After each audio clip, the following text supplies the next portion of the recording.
Hi my dear students, welcome to this channel. आज के इस वीडियो से हम एक नई सीरीज़ स्टार्ट करने जा रहे हैं और इस सीरीज़ का नाम है फ्लाइट। तो फ्लाइट क्या है, जैसे कि आप सभी जानते हैं कि ये सीजी बोर्ड के क्लास 10th के इंग्लिश रीडर का नाम है फ्लाइट। तो इस वीडियो से आज से हम फ्लाइट के सारे चैप्टर्स को बहुत ही बारीकी से डिटेल्ड तरीके से पढ़ेंगे और हर चैप्टर के एक्सप्लेनेशन के बाद एक नेक्स्ट वीडियो जो आपका रहेगा वो इस चैप्टर के बैक एक्सरसाइज में जितने भी सॉल्यूशंस होंगे वो सारे सॉल्यूशंस को मैं डिटेल्ड में आप लोगों के लिए मैं उसको रिप्रेजेंट करूंगी। तो आज के इस हमारे चैप्टर का जो वो नाम है वो है पैट्रियोटिज्म। तो हम जो बात करने वाले हैं वो आज हम बात करने वाले हैं पैट्रियोटिज्म के बारे में। तो ये रीडिंग का जो हमारा ए पोर्शन है यूनिट 1 का, उसके अंदर का ये फर्स्ट चैप्टर है। जैसा कि मैंने बताया कि ये हमारे फ्लाइट बुक का है। तो आज एक्चुअली में हम लोग पढ़ने क्या वाले हैं, what we are going to read, this is the unit 1।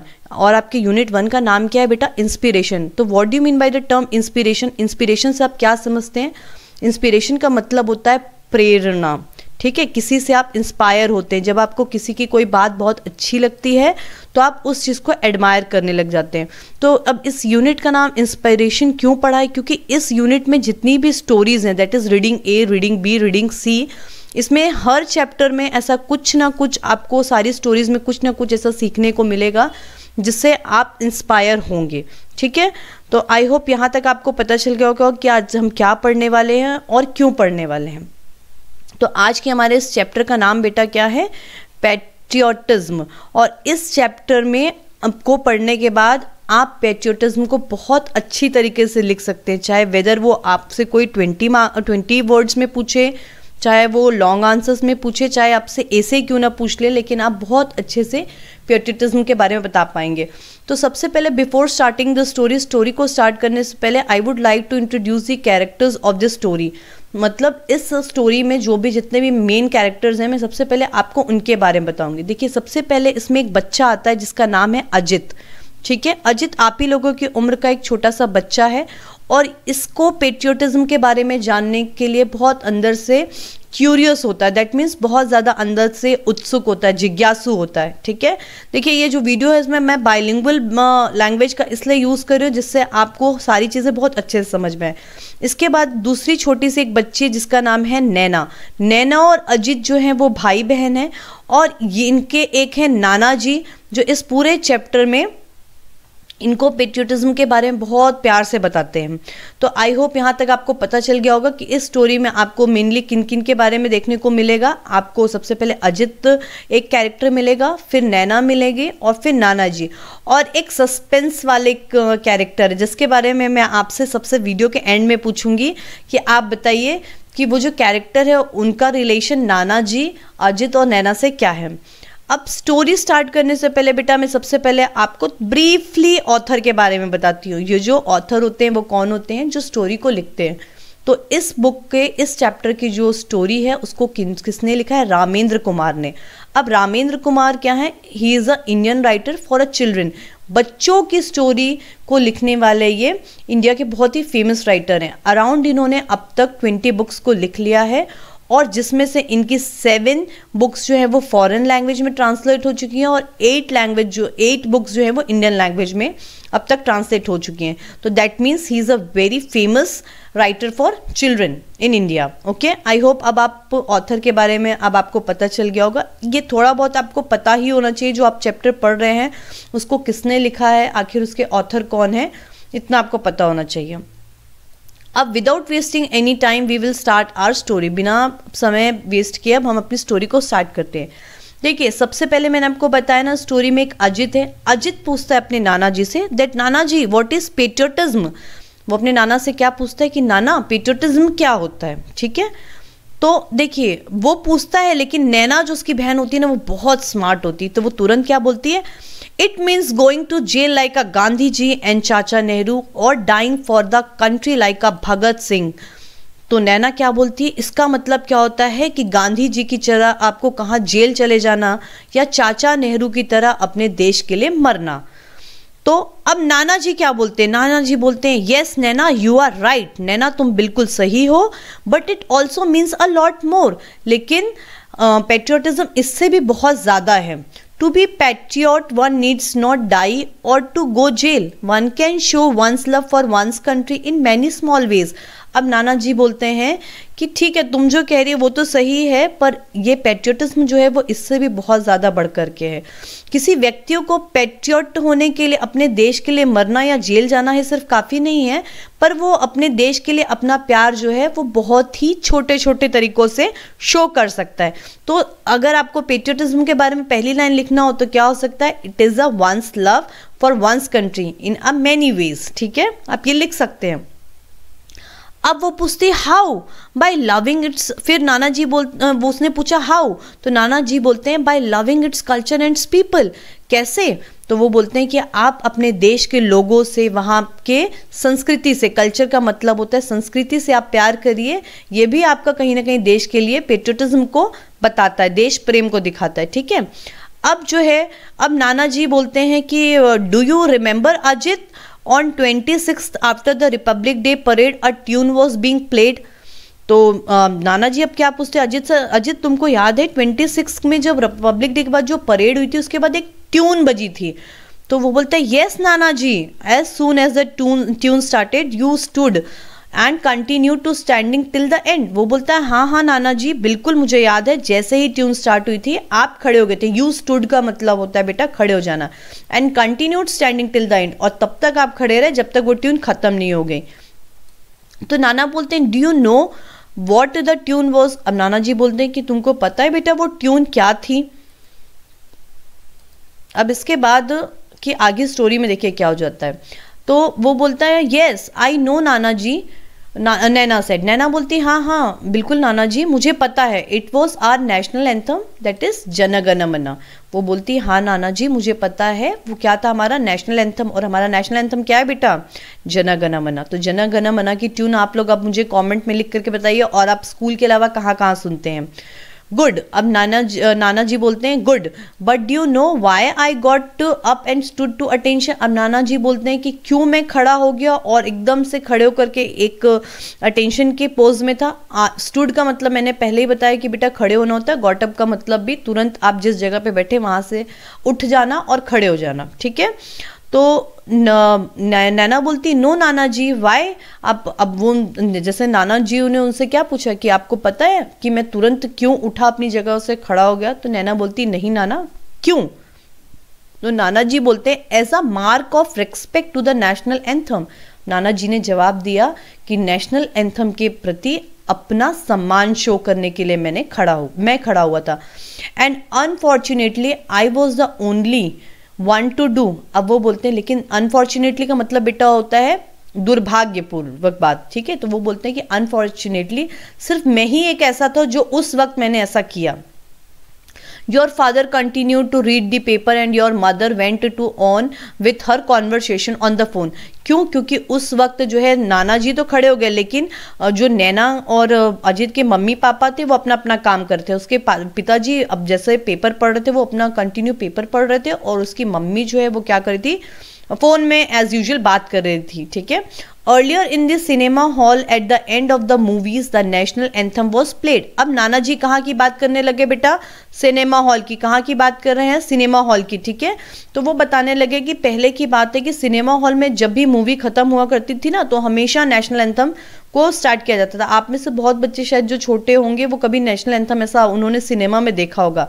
अब नाना जी बता रहे हैं but it was found that the people use to leave the hall midway laughing shouting creating a racket. लेकिन नाना जी ने बताया कि लेकिन ऐसा देखा गया कि वो नेशनल एंथम चालू रहता था, उस दौरान भी लोग क्या करते थे? हॉल को बीच में छोड़ देते थे, हंसते थे, कोई चिल्लाते थे, इस तरीके का काम करते थे। The government then decided to stop the playing the national anthem. और इसलिए गवर्नमेंट ने क्या डिसाइड किया कि अगर लोग वहाँ पे रिस्पेक्ट नहीं करते तो हमें क्या करना चाहिए? ये नेशनल एंथम को सिनेमा हॉल में दिखाना बंद करना चाहिए। The reason why I gave up you this example is to explain you that that person's patriotism can be reflected in a simple day-to-day things like his respect for his language, his nation's anthem or a flag, and above all the love for his fellow and countrymen। अब ये बताइए बच्चा कि नाना जी ने बच्चों को ये कहानी क्यों बताई? वो बता इसलिए रहे हैं, वो ये बोल रहे हैं कि मैंने ये सिंपल सा एग्जाम्पल इसलिए दिया ताकि मैं आपको एक्सप्लेन कर सकूं कि किसी भी व्यक्ति का पेट्रियोटिज्म जो है वो उसके दिन के जो डेली में वो जो छोटी छोटी चीज़ें करता है ना, उसमें भी झलकता है। जैसे अपनी लैंग्वेज के लिए रिस्पेक्ट, अपने देश के नेशनल एंथम के लिए रिस्पेक्ट, अपने नेशनल फ्लैग के लिए रिस्पेक्ट, और सबसे बड़ी बात अपने देशवासियों के लिए प्यार। मतलब हर इंसान से अगर आप बिना किसी भेदभाव के प्यार करते हैं तो ये भी आपके लिए क्या है, एक पेट्रियोटिज्म है। तो आप पेट्रियोटिज्म के आंसर पे आप इस लाइन को भी डाल सकते हैं कि that patriotism means to show the respect for his language, to show the respect for the national anthem और flag, and to show the love for our fellow countrymens. ठीक है, तो आई होप यहाँ तक अब आपको समझ में आया होगा। अब जो है, अब क्या होता है, nana ji I still don't understand, I thought patriotism was all about dying for one's country और मेकिंग अ बिग सेक्रीफाइस। अब क्या हो रहा है, वो अभी भी अजित कहता है, अभी भी मुझे नाना जी समझ में नहीं आ रहा है, क्योंकि मुझे तो ये लगता था कि पेट्रियोटिज्म का मतलब क्या होता है कि अपने देश के लिए क्या कर जाना बेटा, मर जाना और बहुत बड़े बड़े सेक्रीफाइस देना। सेक्रीफाइस वर्ड का मतलब क्या होता है, बलिदान देना। ओके, यहाँ पे इंग्लिश मीनिंग भी लिखा हुआ है, to give up something that is valuable, एक ऐसी चीज को दे देना जो आपके लिए बहुत ही बहुमूल्य हो। तो यस बेटा, यू आर राइट। अब नाना जी फिर बोलते हैं कि यस तुम बेटा सही बोल रहे हो, it is about the big things but little ones also too. नाना जी कहते हैं तुम सही बोल रहे हो कि अपने देश के लिए प्राण त्याग करना या सेक्रीफाइस देना पेट्रियोटिज्म होता है, पर ये बड़ी बड़ी चीज़ों के अलावा कुछ छोटी चीज़ें भी होती हैं जो पेट्रियोटिज्म में शामिल है। And remember, it is not the battle field alone which produces a patriots, in the battle field of life too you will find many martyrs. अब दादाजी ये बोलते हैं कि ये सिर्फ युद्ध का मैदान नहीं है जहाँ पे आपको जो पेट्रियोट्स देखने को मिलते हैं, लेकिन ये जिंदगी की भी एक ऐसा जिंदगी की लड़ाई में भी आपको बहुत सारे ऐसे मार्टियर्स मिलेंगे। Okay, let me tell you a story which will help you understand better. अब नाना जी क्या बोलते हैं, ठीक है, ये जो मैंने आपको बड़ी बड़ी बातें बोल दी, इसको सुनने के लिए आपको मैं एक बहुत अच्छा एग्जाम्पल और एक बहुत अच्छी स्टोरी सुनाऊंगा। तो आई होप यहाँ तक अब आपको समझ में आया होगा कि यहाँ तक क्या हो रहा है। नाना से अजित और जो नैना है वो पेट्रियोटिज्म के बारे में बात कर रहे थे, और नाना जो है वो अजित और नैना को एक बात बहुत प्यार से समझाना चाहते हैं कि पेट्रियोटिज्म का मतलब सिर्फ अपने देश के लिए जान देना या फिर अपने देश के लिए कुछ सेक्रीफाइस करना नहीं होता, बल्कि अगर आप कोई छोटी छोटी चीज़ अपने देश से जुड़ी हुई चीज़ों का सम्मान करते हैं तो भी पेट्रियोटिज्म के अंदर आता है। जैसे अपने देश के नेशनल एंथम को के लिए रिस्पेक्ट शो करना, अपने देश के नेशनल फ्लैग के लिए अपने देश के लोगों से प्यार करना, ये सब भी चीज़ों का पेट्रियोटिज्म है। इसके बाद दादाजी अब नैना और अजित को एक स्टोरी सुनाना चाहते हैं। ठीक है, तो अब जो है, अब फिर हमारा अजित जो है वो बहुत खुश हो गया और चिल्ला के क्या बोलता है, yahoo nana ji tell me a story about a dragons and dinosaur. तो अजित अब किस चीज़ की जो है डिमांड कर रहा है नाना जी से, वो बोलता है नाना अब मुझे आप जो है ड्रैगन्स और डायनासोर्स की कहानी सुनाओ। तो अब नाना बोलते हैं no Ajit, I will tell you a story about a real people and their real problems. अब नाना जी बोलते नहीं अजित, मैं तुमको स्टोरी किस चीज़ की सुनाने वाला हूँ, रियल पीपल और उनसे जुड़े हुए लोगों, उनसे जुड़ी हुई रियल प्रॉब्लम्स के बारे में, बट नॉट टुडे, पर आज नहीं। This Sunday I will take you for a picnic to a small village around 100 kilometres from here, we will spend the day there and return by the night. अब दादाजी नाना जी क्या बोलते हैं कि हम आज मैं ये कहानी नहीं सुनाऊंगा, मैं ये कहानी आपको कब सुनाऊंगा, संडे को सुनाऊंगा, और इस कहानी को सुनाने के लिए मैं आपको कहाँ लेके जाऊंगा, एक छोटे से गांव में लेके जाऊंगा, वहाँ पे हम पिकनिक मनाएंगे, और ये गांव जो है वो यहाँ से 100 किलोमीटर्स है बेटा, और वहाँ पे हम सारा दिन बिताएंगे और उसके बाद सीधा रात को आएंगे। On Sunday Nana ji, Naina, Ajit started very early for their picnic. They took the first train to the village हीमापेट। ठीक है, तो संडे की बात है, नाना जी, नैना और अजित कहाँ चल देते हैं पिकनिक मनाने के लिए, और ये पहली ट्रेन कहाँ के लिए पकड़ते हैं, हीमापेट के लिए। ठीक है, नाउ अब देखिए हीमापेट क्या है, ये एक फिक्शनल है, कहानी के लिए इन्होंने एक अपने से कोई प्लेस के बारे में सोचा है ऑथर ने। अब 2.5 hours later they found themselves at a tiny dusty railway station. तो 2.5 घंटे के करीब, 2.5 घंटे बाद क्या होता है, ये लोग कहाँ पहुँचते हैं, एक बहुत से छोटे से एकदम धूल धक्कड़ से भरे हुए रेलवे स्टेशन में। They got down and stepped outside. Got down का मतलब होता है बेटा नीचे उतरना, मतलब ये लोग ट्रेन से नीचे उतरते हैं, एंड स्टेप्ड आउटसाइड मतलब बाहर की ओर निकलना। A large well-built man wearing a white dhoti and a kurta and sporting a huge turban greeted them with a folded hands.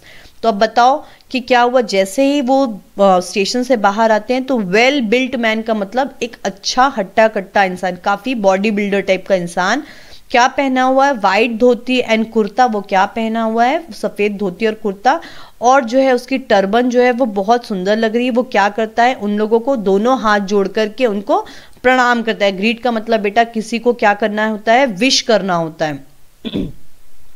He led them to a bullock cart and much to Ajit's delight lifted and placed him on the cart.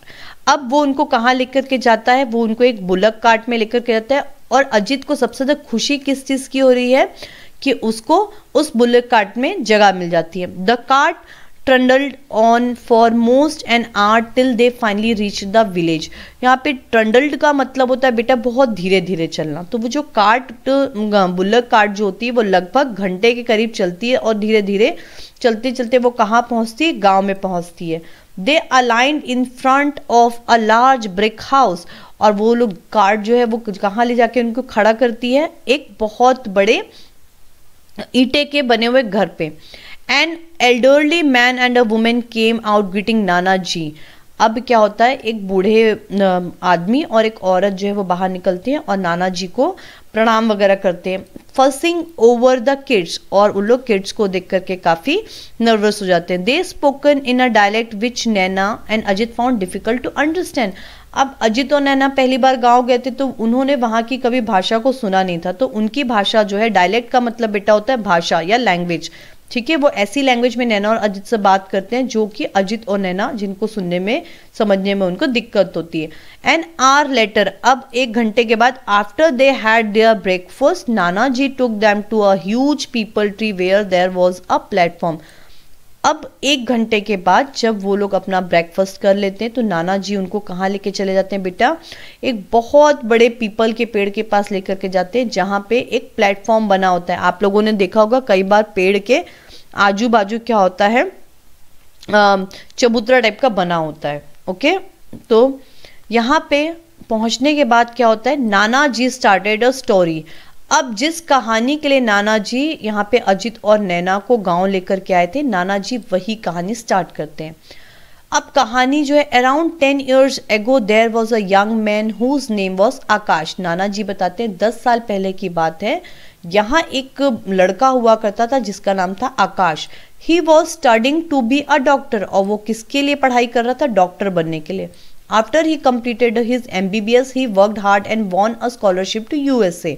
और उसने MBBS complete करने के बाद बहुत ज़्यादा कड़ी मेहनत की और वो स्कॉलरशिप उसको कहाँ की मिल गई, USA की। He got his masters degree and decided to come back. अब USA से उन्होंने अपनी मास्टर डिग्री ली और वापस अपने गांव आने का डिसाइड किया। Along with him 10 of his friends had also gone for higher studies to America। अब अजित अकेले नहीं गया था, अजित के साथ उसके 10 फ्रेंड्स और भी गए थे। They all stayed back but Akash return. वो 10 के 10 तो वहां रह गए, लेकिन आकाश जो है वो वापस आ गया। Akash father was very not happy and his son decision. अब आकाश के पिताजी बहुत ज्यादा दुखी थे कि आकाश क्यों वापस आ गया। He was very proud that his son had got a foreign degree, क्योंकि उसके पापा को बहुत ज्यादा घमंड हो गया था कि मेरे बच्चे को क्या मिल गया था कि फॉरेन की डिग्री मिल गई थी, तो इसलिए वो नहीं चाहते थे कि ये वापस आए। He wanted his son to be make America his home. अब वो क्या चाहते थे कि उनका जो बेटा है वो अमेरिका को ही अपना घर बनाए और बहुत सारा पैसा वहाँ कमाए and finally invite his parents and his sister to settle down in America. और बहुत सारा पैसा वैसा कमाने के बाद वहाँ घर वर ले ले और अपने पेरेंट्स और अपनी बहनों को अमेरिका में ही सेटल होने के लिए बुला ले। But Akash was adamant. Adamant का मतलब बेटा जिद्दी होता है, ऐसा व्यक्ति जो किसी भी अपने डिसीजंस को बदलने के लिए मना कर दे। तो आकाश कहता था, बहुत हठी लड़का था। My country has spend thousand of rupees in educating me. अब वो मन ही मन में सोचता है कि उसको जो स्कॉलरशिप मिली थी बेटा, वो स्कॉलरशिप कौन देती है, गवर्नमेंट देती है। गवर्नमेंट ये पैसा कहाँ से लाती है, नेशन से लाती है। तो वो मन में क्या बोलता है कि मेरे पीछे मेरे देश ने बहुत सारे पैसे खर्चे कर दिए हैं, I have to repay this डेप्ट, और मुझे इस कर्ज को उतारना पड़ेगा। The only way I can do is by serving the people here, और ये सिर्फ कैसे मैं ये कर्ज उतार सकता हूँ कि यहाँ के लोगों की मैं सेवा करूँ। And more over India and it's village needs a good doctors far more than rich countries like America. और सबसे बड़ी बात ये थी उसके मन में जो आ रही थी कि इंडिया को अमेरिका जैसे देश से ज़्यादा ज़रूरत है एक अच्छे डॉक्टर्स की। आप लोगों को भी पता होगा कि यहाँ बहुत अच्छे अच्छे डॉक्टर्स हैं जो वो बाहर चले जाते हैं। What happened nana ji, did Akash come back to India? अब वो दोनों पूछते हैं कि अब आगे बताओ नाना जी, क्या आकाश वापस आ गया India? Yes sir child he did. नाना जी बोलते हैं हाँ वो आ गया। In the beginning he worked in a government hospital in a city. अब वो वहाँ से वापस आने के बाद कहाँ पे काम करने लग गया? किसी सरकारी हॉस्पिटल में। A year later an epidemic broke out in the nearby villages. उसके आने के बाद ही क्या हुआ, एक साल के बाद महामारी आ गया। एपेडेमिक का मतलब होता है महामारी, जैसे कि कोरोना जो था वो महामारी थी। When Akash learned about that he just packed his bag and left. और जैसे ही आकाश को पता चला कि यहाँ पे एपेडेमिक है, वो तुरंत अपना बैग पैक करके उस एरिया में आ जाता है। He did not even inform his parents, और वो उस जगह में जाने से पहले अपने पेरेंट्स को भी नहीं बताता है। वो सीधा बैग पैक करता है और वो उस एपेडेमिक वाली जगह में चला जाता है। Y asked Ajit? अजित बोलते हैं नाना जी उसने क्यों नहीं बताया अपने पेरेंट्स को? Because they would have stopped him silly. वो बोलते हैं अरे पागल लड़के, क्योंकि अगर वो अपने मम्मी पापा को बताता तो उसके मम्मी पापा उसको वहां जाने से रोक देते। इन द साइंस, अब नैना बोल रही है बेटा, in the science I have studied during the epidemic sometimes the doctors who are treating the patient also die. अब नैना बोलती हाँ हाँ नाना जी मैंने भी पढ़ा है कि एपिडेमिक्स के समय जो डॉक्टर्स जो हैं दूसरों की को ट्रीट करते हैं वो भी खत्म हो जाते हैं। जैसे बेटा अभी कोरोना के समय में कई सारे डॉक्टर्स थे जिन्होंने अपने जान गंवा दी लोगों को ट्रीट करते करते। Yes Naina is right. अब क्या होता है, वो बोलते हैं कि हाँ नैना सही बोल रही। Anyway a week later Akash father got a post card from him saying that he was busy treating the patients and that the situation was very grim. अब क्या होता है, जब आकाश वहाँ पहुँच जाता है उस एपेडेमिक वाली जगह में, तो उसके एक हफ्ते बाद आकाश अपने फादर को एक पोस्ट कार्ड लिखता है और उसमें बताता है कि वो बहुत ज़्यादा बिजी है किस चीज़ में, उन पेशेंट्स को ट्रीट करने में, और सिचुएशन जो है वो बहुत ज़्यादा गंभीर है। ग्रीम का मतलब गंभीर होता है। But Akash did not mention where exactly he was, लेकिन आकाश ने ये नहीं बताया कि वो है कहाँ, because he was fearing that his father would land up and try to drag him back, क्योंकि उसको ये डर था कि अगर वो बता देता है कि वो किस जगह में है तो उसके पापा आएंगे और उसको लेकर के वापस चले जाएंगे। 2 weeks later his father received a phone call saying that Akash had admitted in the city hospital in a serious condition. अब उस लेटर के 2 हफ्ते बाद क्या होता है कि उसके पापा को एक फ़ोन कॉल आता है, आकाश के पापा को, और पता चलता है कि आकाश कहाँ है, सिटी हॉस्पिटल में एडमिट है और उसकी कंडीशन बहुत सीरियस है। His parents rushed to see him. Rushed का मतलब होता है जल्दी जल्दी पहुँचना। उसके मम्मी पापा बहुत जल्दी में उसके पास पहुँचते हैं।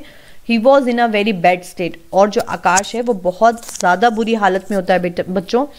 ही कुड बेयरली स्पीक, और वो बहुत मुश्किल से शायद बात भी कर पाता है। Why are you torturing yourself as well a son? अब उसके पापा बोलते हैं कि तुम अपने आप को भी इतना क्यों टॉर्चर कर रहे हो और हमको भी क्यों कर रहे हो। और उसकी हिज मदर स्टार्टेड शॉबिंग, और उसकी मम्मी जो है वो मन ही मन में बहुत नर्वस हो जाती है। I can't help it father, I can bear to see people सफ़र।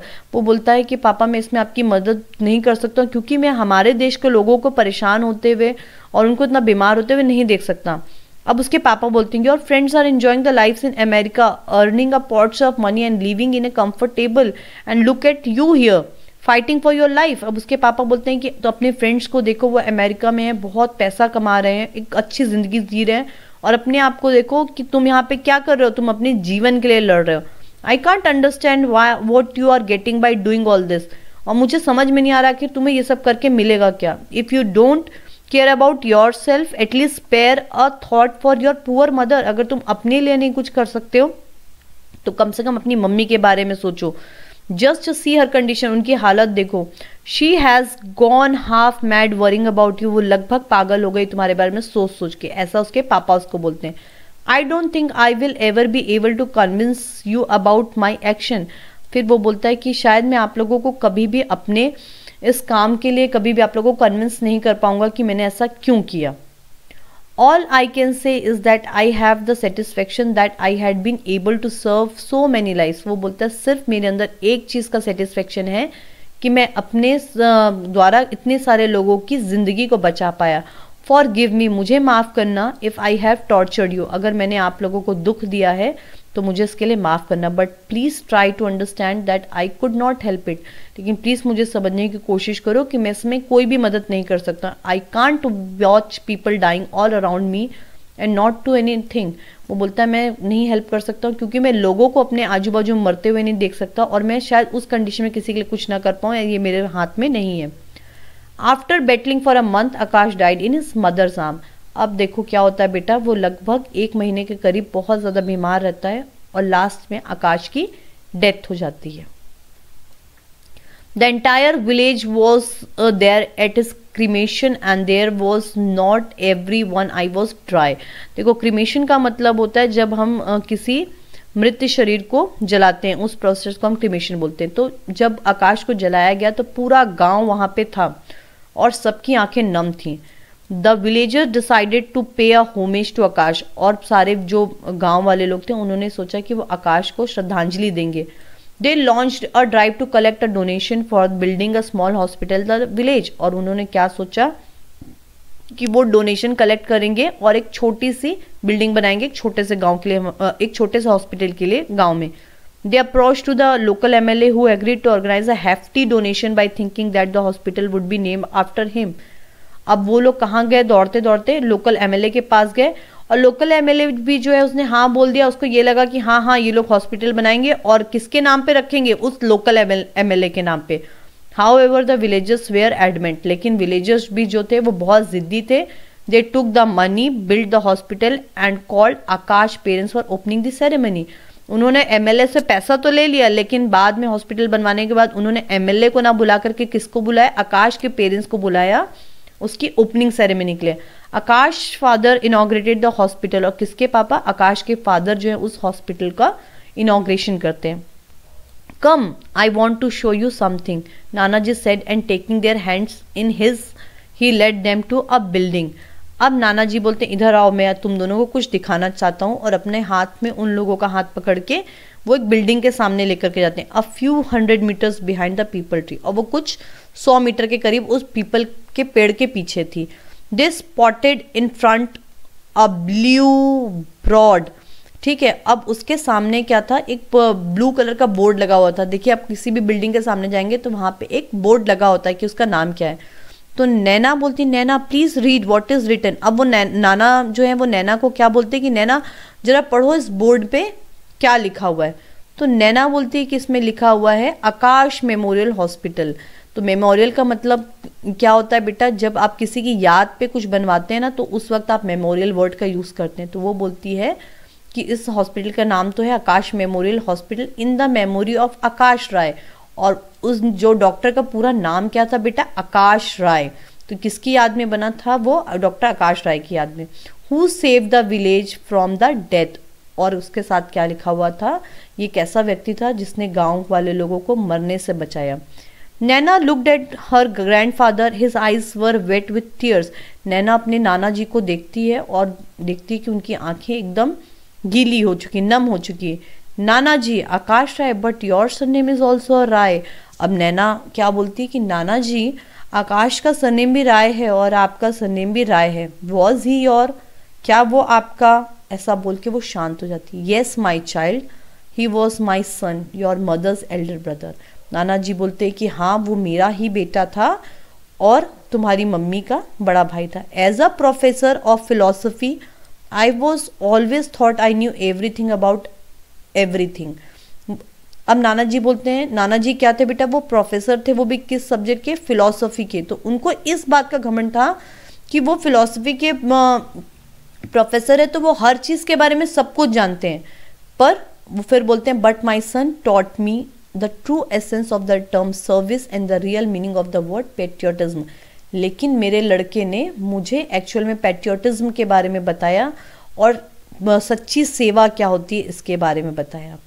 तो आई होप अब आपको पता चल गया होगा कि डॉक्टर आकाश का रिलेशन अजित और नाना जी और नैना के साथ क्या था. आकाश जो था, जो कैरेक्टर जो मैंने बताया था कि सस्पेंस कैरेक्टर है, वो अजित का, वो डॉक्टर आकाश का था।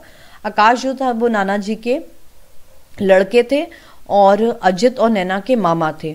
तो उन्होंने ही ये सारी चीज़ें की और उनकी इस स्टोरी से बेटा देखिए आपको एक इंस्पिरेशन मिलती है। जैसा मैंने बताया इस यूनिट का नाम इंस्पिरेशन क्यों है, बिकॉज इस यूनिट से आपको कहीं ना कहीं क्या देखने को मिला कि सिर्फ देशभक्त होने का मतलब ये नहीं कि आप अपने देश के लिए आप जान न्यौछावर करें या कुछ ऐसा करें, बहुत बड़े बड़े सेक्रीफाइस करें, ऐसा नहीं है। आप अपनी बहुत छोटी छोटी चीज़ों से भी आप अपने देश के लिए अपने पेट्रियोटिज्म को बता सकते हैं। आई होप ये चैप्टर आपको समझ में आया होगा। बेटा लेक्चर थोड़ा सा बड़ा हो गया, लेकिन इस लेक्चर को बड़ा करने का मतलब ही ये था कि ये जो चैप्टर है वो उसकी आपको लाइन बाय लाइन चीज़ें समझ में आए और पेट्रियोटिज्म के बारे में आप इस चैप्टर को समझ के आप अपने से अपने ओन वर्ड्स में आप आंसर्स को लिख पाएँ। नेक्स्ट वीडियो में बेटा मैं इस चैप्टर से रिलेटेड जितने भी क्वेश्चन आंसर्स हैं, बैक एक्सरसाइजेज हैं, वो मैं सारी की सारी आप लोगों को बता दूंगी। आई होप ये वीडियो आपके लिए बहुत हेल्पफुल रहा होगा और आपके एग्जाम में ये वीडियो आपको अच्छे आंसर्स और अच्छे नंबर्स को फेच करने में मदद करे। Thank you. और अगर आपको ये वीडियो अच्छा लगा है तो please like, share and subscribe my channel. Thank you and best of luck for your examination.